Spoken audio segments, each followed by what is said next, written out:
यो केवल भीड़ होइन प्रधानमन्त्रीज्यू, 17,000 नेपालीको रगतमा स्थापित भएको गणतन्त्रको मलामी हो भनेर भनेको थिए र त्यो मलामी सिंहदरबार पनि पस्यो र उहाँ भाग्नु पर्ने अवस्था आयो।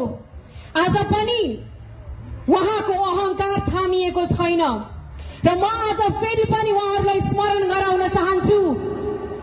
त्यो दिन 23 र 24 गते मलामी सिंहदरबार पुगेछ। अब उहाँहरूको अहंकारको अन्त्येष्टि यो भीड़ले गर्नेछ। कांग्रेस, एमाले, माओवादीका नेताहरूले आफ्ना घरहरू जल्दै गर्दा, आफ्ना पार्टी कार्यालयहरू जल्दै गर्दा धेरै गाली गर्नुभयो। जेनजी युवाहरूलाई, राष्ट्रवादीहरूलाई धेरै गाली गर्नुभयो, आँसु बहाउनुभयो। म उहाँहरूलाई भन्न चाहन्छु, ए नेताहरू, तपाईहरू एकचोटि जलेको पार्टीको त्यो अस्तुमा गहिरिएर हेर्नुहोस्। तपाईहरूको अहंकार, तपाईहरूको बेइमानीको कारण तपाईहरूको पार्टीले लिएको महान विचार आज जलेर खरानी भएको छ।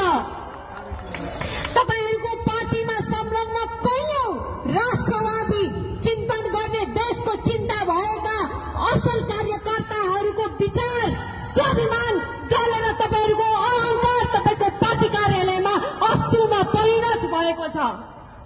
नेतागणहरूले आफ्नो नेताहरूको घरमा लुटपाट भयो भनेर बोल्नुभयो, युवा पुस्ताको आलोचना गर्नुभयो, युवा जेनजी पुस्तालाई गाली गलौज गर्नुभयो, तर आफ्नै नेताको घरमा भेटिएको अखुत कालो सम्पत्तिको बारेमा एक शब्द बोल्न सक्नु भएन।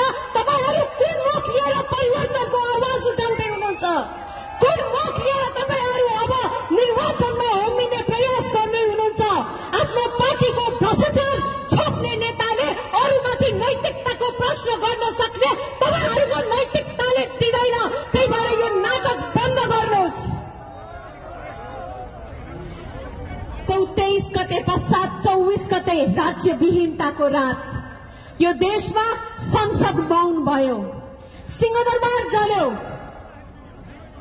राष्ट्रपति कार्यालय जल्यो, प्रधानमन्त्री कार्यालय जल्यो, प्रधानमन्त्री हेलिकप्टर चढेर भाग्नुभयो, राष्ट्रपतिलाई लुकाउनु पर्यो अनि नेताहरू, मन्त्रीहरू आफ्नो ज्यान जोगाउनलाई भाग्नु पर्ने अवस्था आयो। यो सब के कारणले गर्दा हो? तपाईहरूले के भन्नुभएको थियो? गणतन्त्र पश्चात यो देशमा के परिवर्तन आयो? तपाईहरूले देखाएका सपना, शिक्षा, न्यायालय, स्वास्थ्यमा समान पहुँच पायो नेपाली जनताले। यो समाजले गणतन्त्र आए पश्चात यो समाज विभाजित भयो। यो देशमा संस्थाहरू, उद्योगहरू बन्द भए। यो देशमा नातावाद र क्रोनीवादहरू हावी भए।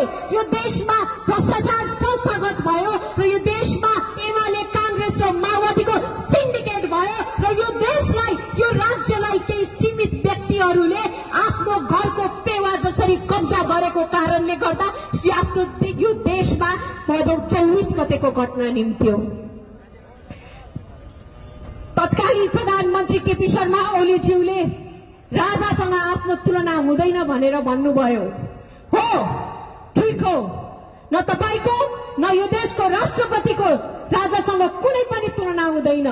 किनभने देश र जनतालाई संकट परेको अवस्थामा जनतालाई मारेर भाग्ने राष्ट्रपति र प्रधानमन्त्रीको यो देशमा राजासँग तुलना हुँदैन।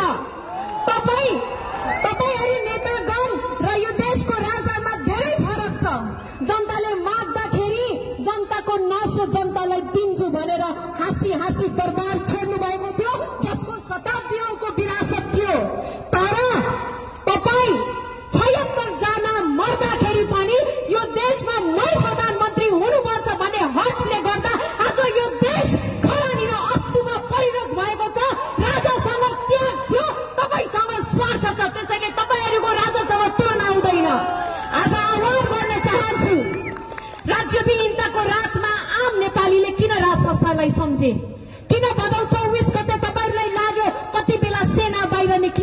किन तपाईले राष्ट्रपतिलाई सम्झिनु भएन? किन तपाईले आफ्ना सांसदलाई सम्झिनु भएन? किनभने जब घरमा संकट पर्छ, जब घरमा अप्ठ्यारो आउँछ, हामी बाबुआमा सम्झिन्छौँ। यो देशलाई संकट पर्दा हामी सारा नेपालीले राज संस्थालाई सम्झेको थियौँ। त्यसैले गर्दाखेरि पनि जुन राष्ट्रपतिले यो जनताको अभिभावक बन्न सक्दैन, जुन राष्ट्रपति आफ्नो जनतालाई छोडेर भाग्छ, जुन राष्ट्रपतिलाई विश्व समुदायले विश्वास गर्दैन, जुन राष्ट्रपतिलाई नेपालको सेनाले विश्वास गर्दैन, नेपाली जनताले विश्वास गर्दैन, त्यो राष्ट्रपतिको ठाउँमा अब राजालाई स्थापित गरेर यो देशलाई संवैधानिक राज संस्था र अब्बल प्रजातन्त्रको समन्वय गरेर हामी विकासतर्फ उछाल्छौँ। आज यो देशमा धर्मनिरपेक्षता लाग्दियो। कसले लाग्यो? जसको देशमा आफ्नै राज्यहरू कोही प्रोटेस्टेन्ट छन्, कोही क्याथोलिक राज्यहरू छन्, तर उनीहरूलाई नेपालमा धर्मनिरपेक्षता चाहियो र हाम्रो नेताहरूले दिए। आज त्यसको कारणले गर्दा आज हेर्नुस् त पश्चिमाकरणमा मुलुक गइसकेको छ। गाउँ गाउँमा ठाउँ ठाउँमा तपाईँ हाम्रो हिन्दुत्वमाथि आक्रमण भइरहेको छ, तर तपाईँ हामीहरू मौन छौँ। त्यसैले यो आवाज सबैमा पुगोस्। हिन्दूहरू एकत्रित भएर अब त्यो पश्चिमावाद जुन धर्मान्तरण विरुद्ध लड्ने समय आइसकेको छ। आज धर्म भनेको राजनीति होइन, धर्म भनेको अर्थतन्त्र हो, धर्म भनेको कूटनीति हो भन्ने कुरा त हाम्रो छिमेकी मुलुक भारतले रसियाको तपाईको राष्ट्रपतिलाई गीता दिएर प्रमाणित गरिसकेको छ। त्यसैले अब परिवर्तनको समय आएको छ। आन्दोलन भयो, युवाहरू मारिए, रगत बग्यो, तर आजसम्म को आरोपी भन्ने थाहा छैन, कसले आदेश दियो भन्ने थाहा छैन, को थियो त्यो निर्देशन दिने भन्ने थाहा छैन। अनि परिवर्तन आयो। 84को चुनावलाई 82मा ल्याउनु परिवर्तन होइन। अहिलेको प्रधानमन्त्रीज्यूलाई स्मरण गराउन चाहन्छु, सडकमा उभिएर त्यो राम्रो रगतमाथि टेकेर तपाईँले भन्नुभएको थियो यो नरसंहार हो, हत्यारालाई कारवाही गर्नुपर्छ। प्रधानमन्त्रीज्यू नपर्सिनुहोस्, त्यो नरसंहारको हत्याराहरूलाई कारवाही नगरिन्जेलसम्म यो देशले स्थिरता पाउँदैन, यो निर्वाचन हुन सक्दैन। त्यसैले सबैभन्दा महत्त्वपूर्ण म्यान्डेट भनेको हत्यारालाई कारवाही होस्। र यहाँहरूलाई जाँदा जाँदै म भन्न चाहन्छु 1970मा चाइना विश्वकै गरिब देश थियो।